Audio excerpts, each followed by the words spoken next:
Olá, sou o professor Robson Silva trazendo para você a resolução de mais uma questão do vestibular da UES de segunda fase de 2024.2. Mas antes de a gente partir aí para a questão, deixa eu já te fazer aquele pedido maroto. Dá uma curtida aí no vídeo e se ainda não tiver inscrito, peço para que se inscreva e também marque o sininho para poder receber a notificação de cada videoaula que for colocada aqui no canal, beleza? Então, gente, sem mais delongas, vamos para a nossa solução. A questão 12 diz o seguinte: de modo a verificar a dureza em amostras de aço, isto é, a resistência que o material oferece à deformação localizada, utiliza-se em testes práticos um bloco de aço e esferas feitas em aço duro, carbeto de tungstênio, abandonada na vertical de uma determinada altura acima do bloco de prova. A esfera irá quicar inúmeras vezes até atingir o repouso. A altura atingida pela esfera após a colisão irá variar de acordo com a dureza da esfera utilizada, da textura e planicidade da amostra em estudo. Considere para o teste descrito que o momento linear da esfera imediatamente anterior à primeira colisão com a amostra é P e que o coeficiente de restituição da amostra é E. Diante do exposto e desconsiderando quaisquer efeitos indesejáveis, o momento linear total transferido pela esfera ao bloco de prova metálico até que ela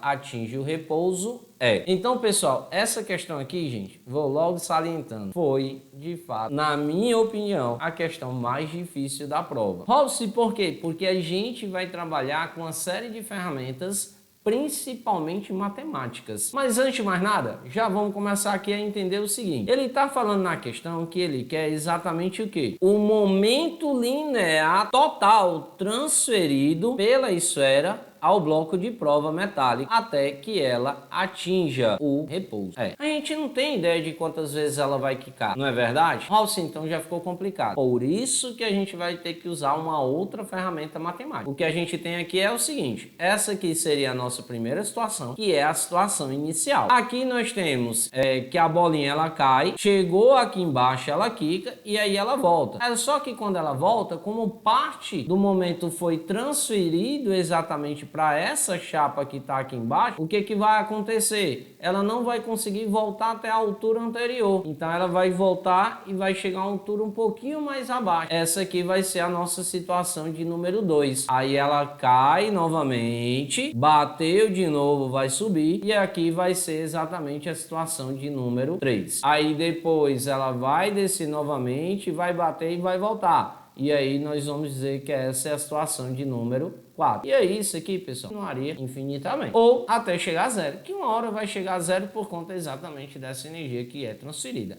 Qual é o momento? A gente não sabe, mas a gente acaba colocando que vai para o infinito. Aí o que nós vamos observar? Qual é o momento linear com que essa bolinha ela chega aqui embaixo? E aí o momento linear com que ela chega, lembrando a vocês que momento linear é a mesma coisa que quantidade de movimento, que é um termo que a gente normalmente utiliza no ensino médio. Na faculdade é comum usar realmente o termo momento linear, porque é o termo técnico que a gente usa no ensino superior. E aí o que a gente sabe? Que o momento linear que a gente representa pela letra P é exatamente a massa multiplicado pela velocidade. A massa da bolinha vezes a velocidade. Só que aqui eu vou considerar como situação inicial, que é o momento que ela quica. Essa bolinha, quando ela quica, ela bate e ela vai voltar. E aí parte do momento foi transferido. Aí eu vou ter um momento final aqui, que a gente vai chamar de P, vai ser a massa vezes a velocidade. E aí eu vou chamar esse aqui de V1. Inicialmente era V. Como parte da energia foi transferida devido a uma colisão, que aí a gente tem, que ele fala dentro do problema que o coeficiente de restituição aqui dessa amostra é exatamente o E. E aí temos que lembrar da equação do coeficiente de restituição para essa primeira situação. Que o coeficiente de restituição, que é representado pela letra E, é a velocidade de afastamento, que no caso a gente chamou aqui de V1. Então, V1 dividido pela velocidade de aproximação,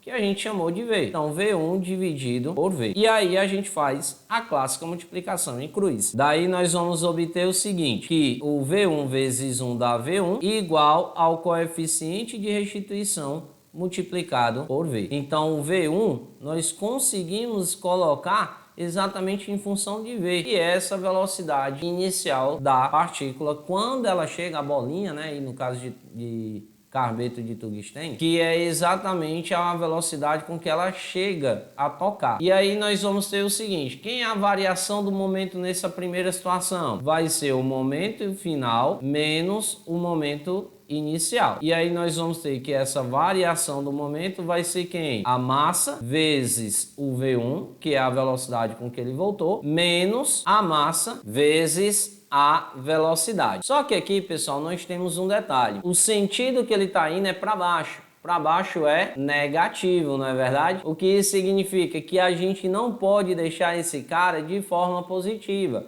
A gente vai ter que trabalhar com ele de forma negativa. E aí, para isso, eu vou tirar aqui exatamente esse sinal positivo e aí eu vou colocar ele aqui como sendo negativo. Daí nós vamos ter que a variação do momento linear para essa primeira situação vai ser a massa vezes o V1. Quem é o V1? É vezes V. Então, é multiplicado por V. Menos vezes menos dá mais. Então, mais exatamente o M multiplicado por V. Daí podemos perceber que o MV é um fator em comum aos dois termos, então a gente pode colocar ele em evidência. Daí nós vamos ter que a variação do momento de 1 vai ser exatamente igual a quem? Ao M multiplicado por V, que multiplica exatamente o E mais 1. Já que M é V dividido por MV sobra só o E, e MV dividido por MV dá 1. Então com essa informação aqui, pessoal, a gente já pode reservar exatamente o nosso primeiro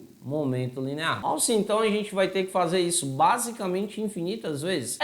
Entre aspas. Você vai ver que vai surgir um padrão. E aí, a partir desse padrão, a gente já pode sacramentar aqui a conclusão do problema. Daí, pessoal, dando continuidade, a bolinha subiu, ela chega lá em cima a velocidade zero, aí ela vai cair novamente. Quando ela começa a cair novamente, a velocidade inicial é zero, ela vai chegar aqui embaixo com a mesma velocidade com que ela foi. Ou seja, esse momento aqui agora, que a gente chamou de P, ele vai ser o nosso momento inicial, o novo momento inicial, que vai ser exatamente dado pela massa vezes a velocidade de 1. Aí a bolinha bateu, vai quicar, vai chegar a uma altura menor, porque ela vai ter parte, né, da velocidade transferida, né, devido ao quicar. Então aí é a questão do momento que foi transferido exatamente para a placa. E aí nós vamos ter que o novo momento que a gente vai chamar de P vai ser exatamente a massa vezes a velocidade V2. Daí agora nós vamos ter uma nova variação do momento. Pessoal, vou dar uma descida aqui para a gente poder dar continuidade. Aí olhando agora para a situação de número 2, o que nós vamos obter? Nós vamos fazer primeiramente a mesma ideia, vamos usar a ideia do coeficiente de restituição, já que ele é o mesmo, já que é a colisão de mesmos materiais. Então nós vamos ter que o E vai ser igual a quem agora? O V2, que é a velocidade de afastamento, dividido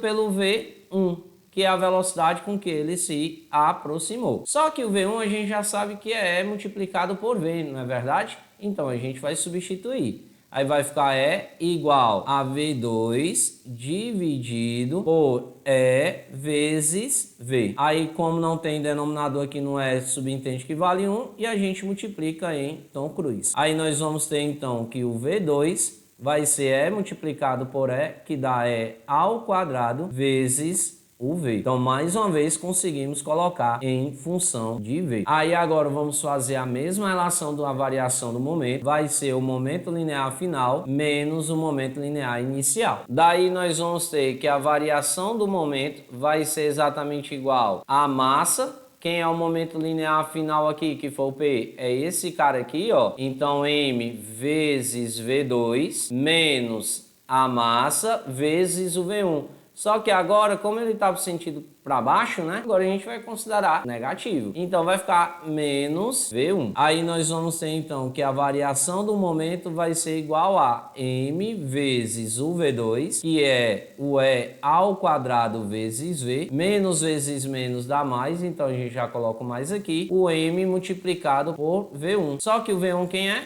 É vezes V. Então a gente vai colocar aqui o E multiplicado por V. Aí agora percebam que a gente pode colocar um outro fator em evidência. O M, o E e o V que aparece nos dois termos. Aí vai ficar, ó, M vezes o E vezes o V em evidência multiplicado por esse cara m é ao quadrado vezes v dividido por m é v, vai sobrar apenas o e. E o m é v dividido por ele mesmo dá 1. Então vai ficar mais 1. Com isso, nós temos agora quem? Que a variação do momento para a segunda situação é exatamente quem? Mezão V multiplicado entre parênteses por E mais 1. Daí, pessoal, vou voltar lá para cima de novo para a gente poder voltar lá para nossa figurinha. E aí, ao voltar para nossa figurinha, o que que nós vamos ter? A bolinha quicou, chegou lá em cima, a velocidade zerou, ela vai cair. Quando ela cai, ela começa do zero novamente, vai chegar aqui embaixo. Aqui vai ser o novo momento inicial que a gente vai ter, só que com a velocidade o quê? V2 também,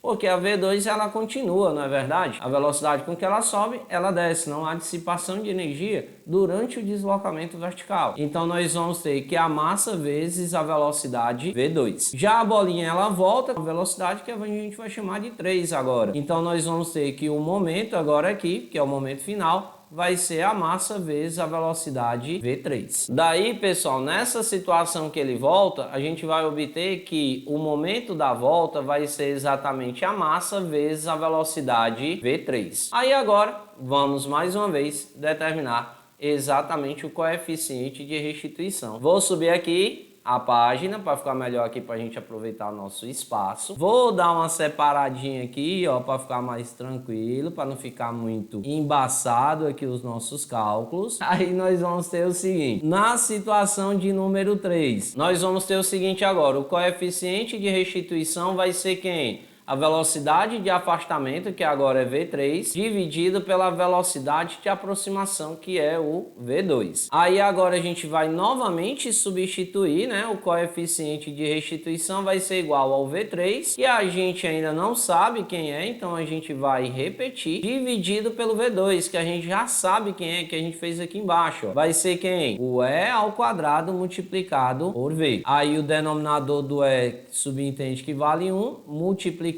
em tom cruz, e daí nós vamos obter que o V3 vezes 1 dá o próprio V3, vai ser igual a E vezes E ao quadrado, que dá E ao cubo, multiplicado por V. Com isso, nós achamos exatamente quem é a velocidade V3. Aí agora o que nós podemos fazer? Calcular a variação do momento, que é o momento final menos o momento inicial. Aí a variação do momento vai ser igual a momento final. Quem é o momento final aqui? É a massa vezes a velocidade de 3, menos o momento inicial, que é a massa vezes a velocidade inicial, que é exatamente menos V2. Aí agora a gente vai substituir, então a variação do momento vai ser igual a massa que multiplica o V3. Quem é o V3? A gente acabou de achar aqui, ó. É o E exatamente ao cubo multiplicado por V. Menos vezes menos dá mais, então a gente já coloca mais aqui. O M que multiplica o V2. Quem é o V2? A gente fez o cálculo aqui do lado esquerdo. Então é o E ao quadrado multiplicado por V. Aí percebe que agora a gente pode colocar o ME ao quadrado V em evidência. Aí nós vamos obter o seguinte, que a variação do momento vai ser igual ao M que multiplica o E ao quadrado vezes V em evidência, vezes ME ao cubo vezes V dividido por ME ao quadrado vezes V dá o próprio E, e ME ao quadrado V dividido por ME ao quadrado V dá 1, né? Então vai ficar aqui o mais 1. Com isso a gente achou uma nova relação aqui do momento. Pessoal, percebam que aconteceu o seguinte, nós temos um padrão. Percebe que agora a gente pode garantir que de fato temos um padrão aqui nessa relação. E aí nós vamos ter o seguinte, a variação do momento total, que a gente vai chamar aqui de EP total, vai ser igual a quem? A variação do momento de 1, que foi do nosso primeiro caso, mais a variação do momento de 2, que foi o do segundo caso, mais a variação do momento de 3, que foi exatamente o do terceiro caso, mais infinitamente. Aí nós vamos ter a variação do momento total vai ser exatamente quem? A variação do momento de 1, que é esse cara aqui, que a gente fez o cálculo inicialmente, que é o M vezes V, que multiplica o E mais 1, fecha parênteses, mais o do 2, quem é o do 2? é esse carinha aqui, ó, que a gente colocou aqui, situação 2, vai ser o M vezes o E vezes V, que multiplica o E mais 1, mais o do 3. Quem é o do 3? Foi esse último que a gente fez aqui o cálculo, que é o M vezes o E ao quadrado vezes V, multiplicado por E mais 1. Fecha parênteses, mais I a reticência. Se você observar, o que está aumentando? É como se cada termo tivesse sido multiplicado exatamente por quem? Por E. E a gente pode novamente fazer uma sequência colocando em evidência. Quem que a gente pode colocar em evidência? O MV e o E mais 1, que aparece, olha só, em todos os termos, o M, o V e o E mais 1. Vai ficar o 1, depois só o E, depois o E ao quadrado, então o próximo seria quem? O E ao cubo, o E à quarta e assim por diante. Aí nós vamos ter então que a variação do momento total, ela vai ser igual M vezes V vezes E mais 1 em evidência, multiplicado por 1, já que a gente tem isso aqui dividido pela mesma coisa, dá 1, mais aí isso aqui dividido por esse carinha, sobra só o E, que a gente já deixou aqui separado, ó, mais a mesma coisa com E ao quadrado e assim por diante. Percebam agora o que foi que aconteceu. Nós temos esse termozão aqui, ó, esse cara todinho, e temos esse aqui. Esse segundo termo, percebam que cada termo seguinte é multiplicado por E. A gente tem uma soma de termos que está multiplicando por E. É isso mesmo, gente. Nós estamos falando de uma progressão geométrica. E aí, se nós estamos falando de uma progressão geométrica e nós temos a soma dos termos de uma progressão geométrica e como aparece a reticência que a gente não sabe a quantidade, então a gente está dizendo que ela é infinita, então a gente vai ter que usar a soma dos termos de uma PG infinita para poder determinar exatamente essa primeira partezinha aqui. Daí, gente, vou baixar para a gente poder concluir, né, a nossa solução aqui da questão. Aí nós vamos ter o seguinte, vamos fazer só o cálculo desse cara aqui de forma individual. Ó. Quem é que nós vamos ter? A soma dos termos de uma PG infinita, ela é exatamente igual a quem? Ao primeiro termo dividido por 1 menos a razão. Daí nós vamos ter que a soma dos termos de uma PG infinita vai ser igual ao A1, que a gente sabe que é o primeiro termo, que no caso é 1, sobre 1 menos a razão, como a gente já falou, cada termo seguinte está multiplicado por E. Então a razão é o E. Daí nós já obtivemos quem é todo esse carinha aqui, ó. É exatamente 1 sobre 1 menos E.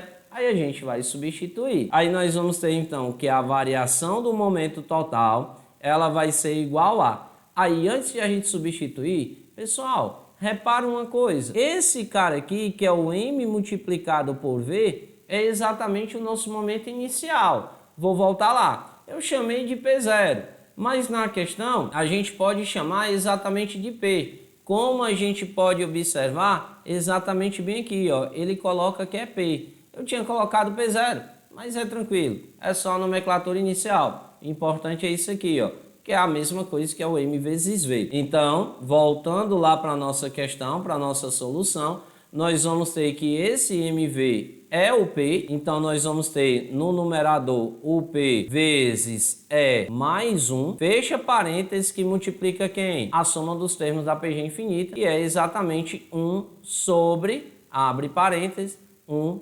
menos E, fecha parênteses. Aí com isso nós vamos obter que a variação do momento total, que é o que ele quer saber, é o P que multiplica o E mais 1 sobre, abre parênteses, 1 menos E. E com isso a gente pode perceber que o nosso item correto, finalmente, pessoal, vou até colocar meus dois tracinhos, ó. Finalmente nós podemos afirmar que o nosso item correto é exatamente o item C, de criatura divina da humanidade. Beleza aí, pessoal? Então perceba aí como de fato essa questão, ela não foi nada fácil. De fato, na minha concepção, foi a questão mais difícil. Você vai ver que as outras questões que eu vou estar postando aqui, ela vai, dessa prova de 2024, vai ter um nível de dificuldade também considerável, Contudo, não vai ser tão difícil como foi essa questão de número 12, beleza? Então, gente, desde já um forte abraço para você, mas se ficou com dúvida, deixa o teu comentário que eu irei responder, beleza?